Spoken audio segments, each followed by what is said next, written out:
Het wie drok op de Jillikse blomkenmerk in Ljouwert. Tussen de 60 en 70.000 mensen komen joert naar de Frieske Haardstad om wat moois uit te ziekje van de tuin of op de vensterbank thuis. 3 bossen rozen voor maar een tientje. Ja, zoek uit, 6 euro. Hele pakken. Alle 3. Voor 10 euro. 10 rozen voor maar 6. Uitzoeken. Loet Razen kan helpen om de bloemen te verkeerpjen, maar er binnen ook orentechnieken. Mooie uitstalling en we hebben natuurlijk een hele mooie achtergrond natuurlijk, hè. Dat ken het mooi. Hoe zwaar ging je nou dat je zo'n goed plakje krijgt? Ja, die kregen we daar wezen. Maar ja, die had je daar vroeger ook altijd al. Mijn huid had hier haast 50 hier op een markt staan, dus dan had je natuurlijk een streepje voor.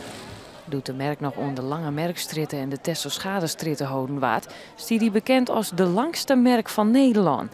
Maar nevens de merkmaster is de binnenstedmerk er in meters net op achteruit gaan. De blommenmerk is alleen nog maar groter worden.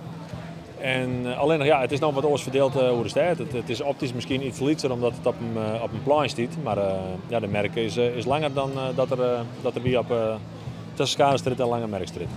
Hoi. Jo, hoi. Hier staan in verbinding met de helpdiensten en het moet allemaal verantwoord blijven. Dus dat is iets wat hoe daar ik gewoon mijn taak is en maar natuurlijk de verzorging dat alles in goede baan leidt wordt. Hoe gaat het? Ja, ik ben redelijk tevreden. Er is, op het Rutskwartier is het hier en daar misschien nog wat te snel, maar voor de rest ben ik wel tevreden. Wiels de merkmaster hem in het zwit werkt, doggen de blommenverkeerders goede zaken. En zal ik sjouwen, dan men de burger doet? En ook de blomke sjouwers binnen erin verschillende soorten. Hey, maar hoe moet hij hem dit nou aanstellen naar de auto krijgen? Ja, wie doet het in 2 keer? De fanatieke sjouwers, de verskoelen, de commerciële, Bloemenfest voor 2 euro per rit. de verstandige en de hele toeken. Wij kepen alleen nog en hij sjouwt. Ja, zoek uit, 6 euro. Hele pakken.